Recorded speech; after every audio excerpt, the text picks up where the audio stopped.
오늘 우리에게 주시는 하나님의 말씀은요, 요한복음 11장 17절에서 27절의 말씀입니다. 저와 여러분이 한 절씩 교독하겠습니다. 예수께서 와서 보시니 나사로가 무덤에 있은지 이미 나으리라.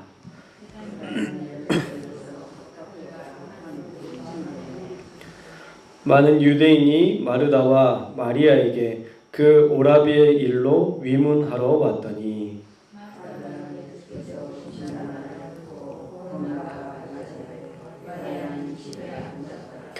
마르다가 예수께 여짜오되 주께서 여기 계셨더라면 내 오라버니가 죽지 아니하였겠나이다.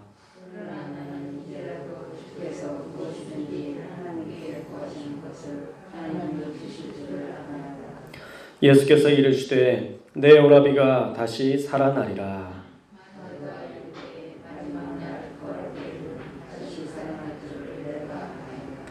예수께서 이르시되 나는 부활이요 생명이니 나를 믿는 자는 죽어도 살겠고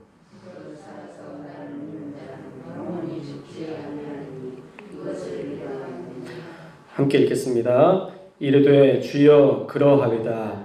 주는 그리스도시요 세상에 오시는 하나님의 아들이신 줄 내가 믿나이다. 아멘.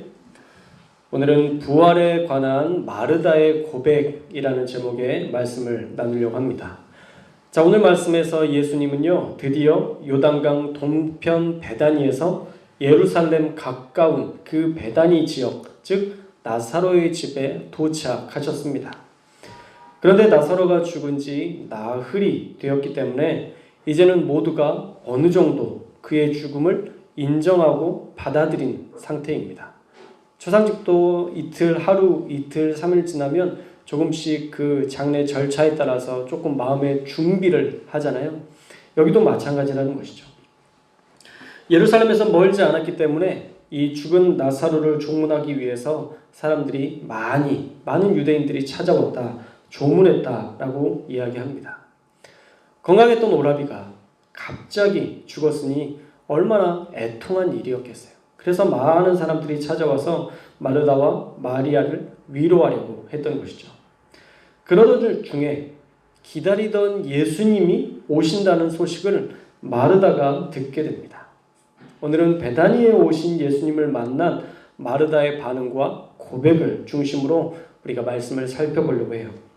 자, 오늘 말씀에서 우리가 알 수 있는 사실은요, 마르다는 예수님을 영접할 수 있을 정도의 마음의 안정을 찾았지만 마리아는 아직도 멍하니 있으면서 조금은 정신을 놓고 있는 그런 상황임을 알 수 있습니다. 20절 말씀에 보면 마르다는 그 예수님이 오신다는 소리를 듣고 맞이했지만 마리아는 집에 앉아 있었다라고 얘기하죠. 마리아가 예수님에 대해서 실망해서 예수님을 맞이하지 않은 것이 아니에요. 28절 말씀에 보면요, 예수님께서 마리아를 찾으신다고 하니까 급하게 또 예수님께 오는 것을 보면 정말 지금 예수님이 온다는 소식을 듣고도 그가 어떻게 해야 될지 모르는 어떤 멘붕 상태에 빠져 있는 그런 마리아였기 때문에 큰 슬픔 가운데에서 멍하니 있었던 것으로 우리가 추측할 수 있습니다. 어쨌든 마르다가 먼저 예수님을 맞이합니다. 21절에 보니까 마르다가 예수께 여짜오되 주께서 여기 계셨더라면 내 오라버니가 죽지 아니하였겠나이다 라고 고백합니다. 이것을 다르게 생각할 수도 있죠. 두 가지로 이 상황을 설명할 수 있을 것 같은데, 어쩌면 속상한 마음에 예수님에게 조금만 빨리 오셨어도 우리 오빠가 죽지 않고 살아있을 텐데요 라는 투정으로 볼 수도 있을 텐데, 사실은 조금 다르게 해석을 해야 됩니다. 어떻게 해석해야 되냐면, 예수님께서 계셨으면, 예수님께서 우리와 함께 계셨더라면 그가 죽지 않았을 텐데, 지금처럼 예수님이 함께 계셨더라면 우리 오라비가 죽지 않았을 텐데 예수님께서 오시기 전에 우리 오빠가 죽고 말았네요 라는 오빠의 죽음을 인정하고 이제는 이것을 현실로 받아들이는 상태로 해석해야 더 합당한 해석으로 볼 수 있습니다. 그때 마르다는 예수님께 또 다른 고백을 하죠. 22절 말씀에 보면 그러나 나는 이제라도 주께서 무엇이든지 하나님께 구하시는 것을 하나님이 주실 줄 압니다 라고 고백해요. 사실 이 고백은요, 성경에서 보면 모순이기도 합니다. 나사로의 죽음이라는 현실을 인정하면서도 또 지금이라도 하나님의 아들이신 당신이 무엇이라도 하신다고 하면 다 가능한 일인 줄 믿습니다 라고 말하는 것이기 때문에 마르다의 이 말은 약간은 모순적으로 우리가 볼 수 있어요. 그래서 이 말씀을 어떻게 우리가 해석을 해야 되느냐, 저는요 마르다의 이 고백을 예수님을 만난 지금의 시점에서만 해석해야 된다라고 생각합니다. 우리가 여기 말씀에서 마르다를 보고 여기서 말씀에서 마르다를 보면 말이 안 맞고 뭔가 모순적인 모습들이 나타나요. 그런데 지금 어떤 관점에서 봐야 되냐면 당장 예수님을 만난 마르다. 지금 당장 만났을 때의 마르다의 그 마음의 상태가, 믿음의 고백이 지금 현재 그의 믿음의 고백이라는 거죠. 자, 22절은 마르다의 믿음의 고백이 담겨 있지만 사실 39절에 보면요, 나사로가 죽은 지 벌써 나흘이나 되었다 라고 얘기하면서 나사로의 무덤을 여는 것을 부정적인 말로, 부정적인 시각으로 보고 예수님께 말씀하는 것을 볼 수 있어요. 그래서 우리가 22절의 말씀을 보면 마르다가 믿음이 있는 것 같지만 또 38절의 말씀을 보면, 39절의 말씀을 보면 믿음이 없는 것 같아요. 그러면 어떤 게 진짜 마르다의 마음일까? 우리가 헷갈릴 수 있는데 사실 둘 다 마르다의 마음이에요. 둘 다가 마르다의 지금 신앙의 상태이고 또 그도 혼란스러운 상황이라는 것을 우리가 볼 수 있는 것이죠. 마르다만 이래요? 사실 우리도 그렇잖아요. 우리도 말씀을 듣고 나면 막 충만해져서 하나님 다 하실 수 있어. 그랬다가 이제 집 문 열고 들어가자마자 하나님 왜 이래요? 지금 마르다를 욕할 게 아니라니까요. 우리가 그렇잖아요. 우리 현실이 그래요.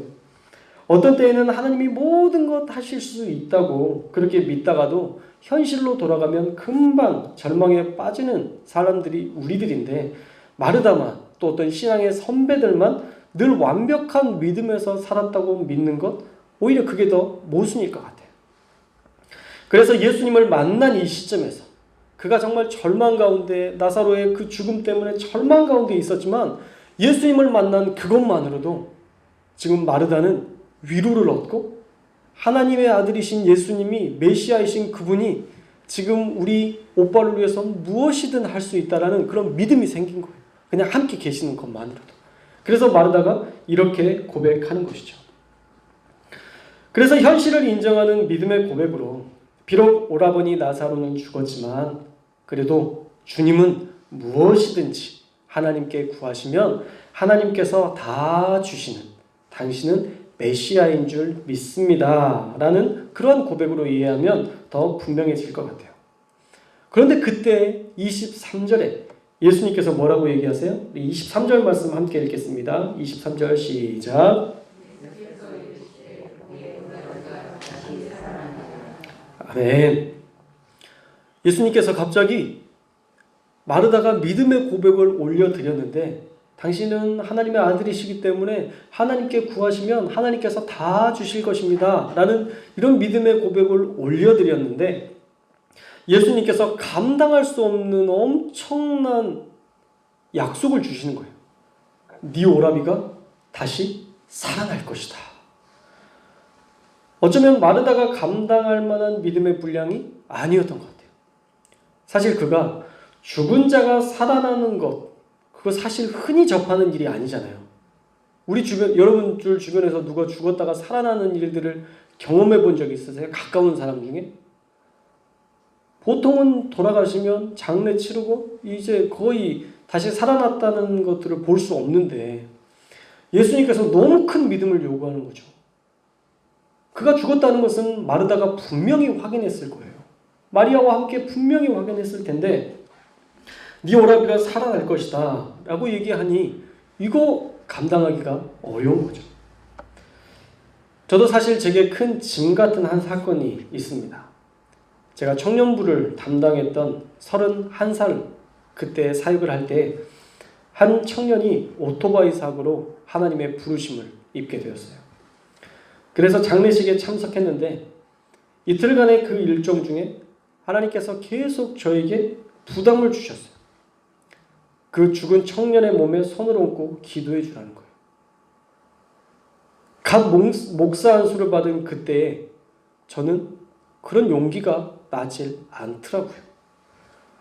죽은 사람을 마주 대하는 게 무서운 게 아니라 기도했는데 만약 살아나지 않으면 얼마나 많은 사람들이 더 실망할까 하는 하나님의 능력을 오히려 성도들이 의심하게 만들까봐 그게 겁이 나서 결국에는 그를 위해서 기도하지 못하고 그의 몸에 손을 얹고 기도하지 못하고 떠나 보냈습니다. 그땐 너무 젊었고 사실은 경험도 없었고 어렸죠. 만약 지금이라면 제가 입관 때라도 손을 얹고 기도할 시간을 좀 달라고 그렇게 부탁을 한 후에 기도라도 했을 텐데 그때에는 그런 지혜조차 생각나지 않았습니다. 결국은 그렇게 그 청년을 하나님의 나라로 보내게 되는데 저에게는 큰 무거운 짐이 하나 생겼어요.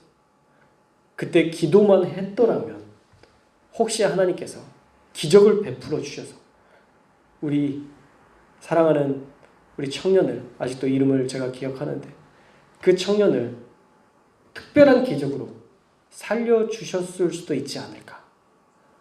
제가 살리지 못한 것 같은 그런 마음의 하나의 부담감으로 자리 잡고 있어요. 죽은 자가 살아난다? 사실 그렇게 쉽게 생각할 일이 아닙니다. 그런 믿음을 가진다는 것, 특히 내 가정의 그 죽음의 과정을 다 본 사람으로서는 죽은 자의 부활에 대해서 믿음으로 대답하는 것이 결코 쉽지 않은 일입니다. 그래서 마르다도요, 예수님의 그 말씀에 한정적인 것을 믿는 것으로 고백해요. 마지막 부활의 때에는 다시 살아날 줄을 내가 압니다 라고 얘기해요.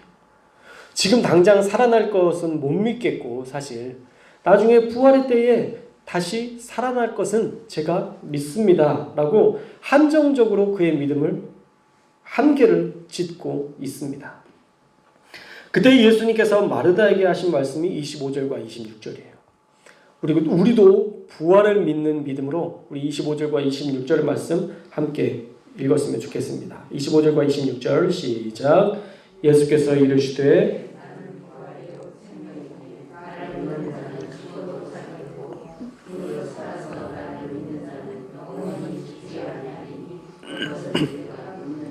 아멘. 자, 다시 한번 마르다의 믿음을 촉구하시죠. 마르다야, 나는 생명의 주인이고 부활의 주체란다. 그래서 나를 믿으면 죽어도 살 수 있어. 그리고 만약 살아서 믿는다면 영원히 죽지 않을 거야. 네가 이것을 믿니? 라고 묻는 것이죠. 사실 이 말씀도 우리에게 너무 큰 믿음을 요구하는 거예요.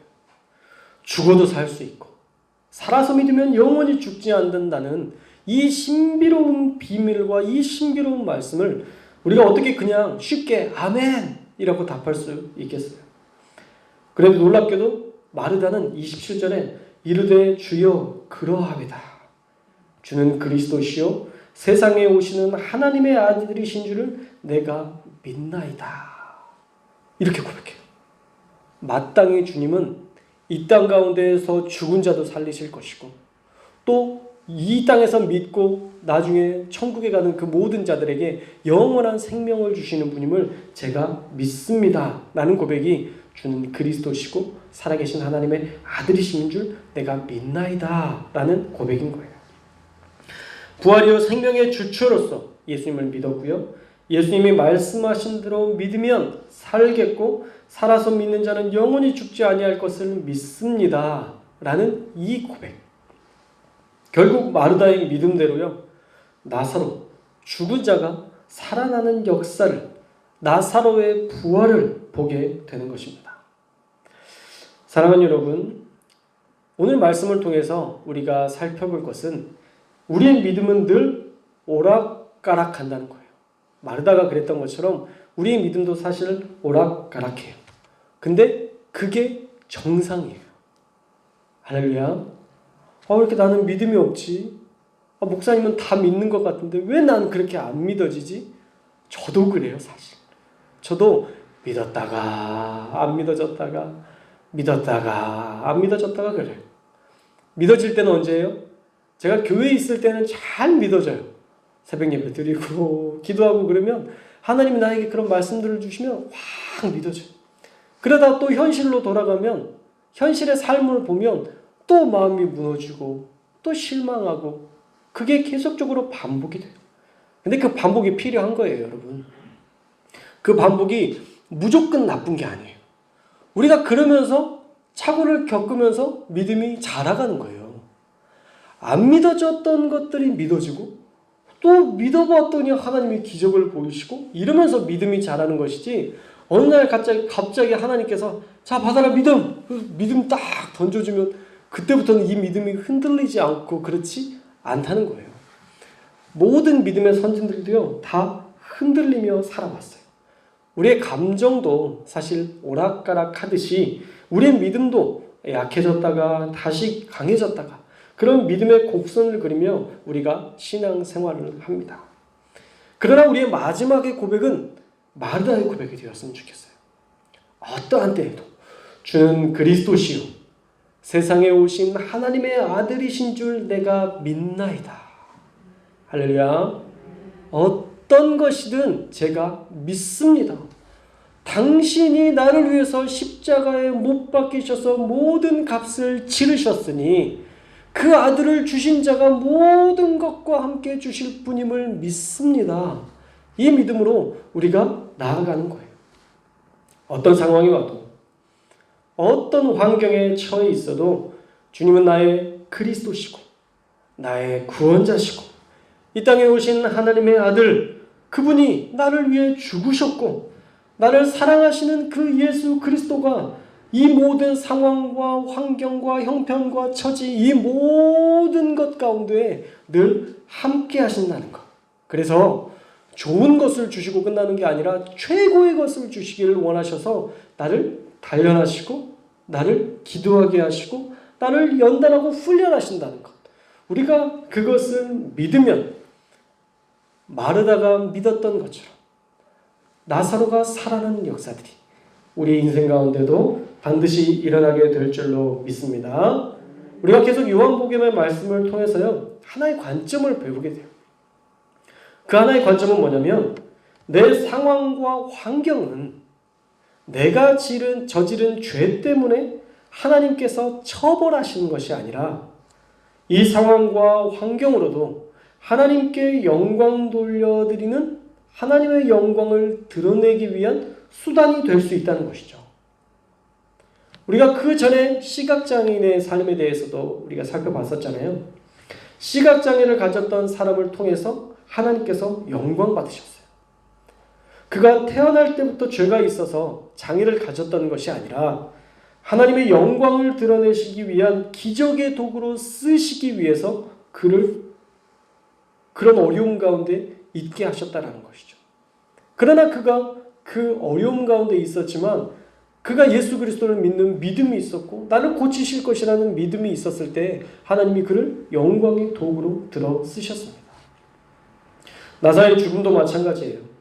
그의 죽음이 오히려 하나님의 영광의 도구로 쓰였을 것이고 많은 사람들이 부활에 대해서 막연하게 믿는 믿음이 아니라 구체적으로 믿는 믿음을 가질 수 있었을 거예요. 우리가 죽은 자가 살아나는 모든 광경을 다 봤다고 생각해 보세요. 예수님도 나중에 이렇게 살아나시겠다라는 것이 너무 구체적으로 믿어지는 거죠. 우리 주변에도 사실 손을 얹고 기도했더니 나았다라는 그런 간증들만 있어도 우리 안에 나도 목사님 기도받으면 나을 수 있겠네? 이런 믿음이 생기는 것처럼 부활 역시도 직접 본 자들이 그것들을 더 확고하게 믿을 수 있기 때문에 나사로의 죽음은 그가 저질렀던 죄 때문에 심판하신 것이 아니라 오히려 하나님께 영광 돌리는 도구로서 쓰임받을 수 있었다라는 거예요. 그래서 우리의 삶과 죽음까지도 우리의 믿음에 따라 축복된 인생이 될 수도 있고 또 저주라 여기며 고통 속에 고뇌하며 살 수도 있습니다. 자, 여러분들 어떤 건 믿고 사실래요? 1번, 내 삶의 고통은 하나님이 주신 저주다. 하나님이 나 싫어하셔서 맨날 때리시는 하나님의 채찍이다. 자, 그렇게 믿는 성도들이 정말 있어요. 자, 2번, 이 고통도 하나님께 영광 돌리는 도구가 될 것이다. 내가 믿음으로 반응하면 하나님이 반드시 내 삶에 개입하셔서 이 일도 하나님께 영광 돌리는 도구로 사용하실 것이다. 여러분 어떤 걸 믿으시겠어요? 내가 예배 안 드리니까 하나님이 교통사고 나게 하신 거다. 하나님이 내가 조금 잘 못 사니까 내가 조금 예배 안 드리니까 내 인생을 늘 심판하시는 분이다. 이렇게 생각하는 것과 이 모든 것을 통해서도 하나님 반드시 영광 받으실 것이다 라고 믿는 것은 완전히 차원이 다른 거예요. 하나는 올무에 매여서 살아요. 하나님을 믿는 감격이 없어요. 혼날까봐 하는 거죠. 혼날까봐 예배드리고 혹시 예배 안 드려서 교통사고 날까봐 예배 나오는 이 믿음이 어떻게 하나님을 온전하게 믿는 믿음이겠어요? 밥을 맛있게 먹어야죠. 엄마가 밥을 차려줬으면 맛있게 먹어야지. 이거 안 먹으면 엄마가 때릴까봐 먹는다고 생각해보세요. 그게 소화가 되겠어요? 은혜가 되겠어요? 감사가 되겠어요? 우리의 생각과 우리의 가치관이 완전히 바뀌어야 돼요. 하나님이 우리에게 주신 모든 것은 하나님의 은혜를 누릴 수 있는 축복의 통로다 라고 믿고 사는 것. 그게 진짜 그리스도인의 삶이라는 거예요. 할렐루야. 사랑하는 여러분, 어려움이 있죠. 보니까 다 어려움이 있어요. 대통령도 어려움이 있더라고요. 아무리 어떻게 잘 사는 사람들도요, 그 깊이 들어가 보면 다 기도 제목이 있고 다 하나님 앞에 간구하는 바들이 있어요. 근데 우리가 어떻게 생각하느냐에 따라서 이게 심판이 될 수도 있고 이게 기적의 도구가 될 수도 있어요. 하나님은 우리가 어려움 가운데 있을 때 하나님을 더 깊이 만나게 되는 그런 은혜를 베풀어 주세요. 우리가 정말 힘들고 어려울 때 하나님 앞에 나아가면 하나님은 우리를 더 깊이 만져주시고 우리와 놀랍게 역사하시고 우리의 작은 신음에도 응답하신다. 우리가 찬양을 통해서 그런 고백하잖아요. 너의 작은 신음에도 응답하시니. 기도할 수 없어서 작은 신음으로 하나님 도와주세요. 그 작은 신음도요, 하나님은 기도로 받으세요. 그리고 도와주셔서 마침내 그가 읊조렸던 그 한마디를 하나님께서 들으시고 그 인생 가운데 놀라운 역사를 펼쳐주시는 것처럼 우리가 하나님의 그 도우심을 구하고 우리가 절망 가운데 있을 때에도 하나님을 신뢰하는 믿음으로 나아가면 반드시 하나님께서 우리 가운데 귀한 은혜를, 기적을 허락하실 줄 믿습니다. 자, 하나님이 하시는 일에 대해서 우리가 이제 선택할 수 있어요.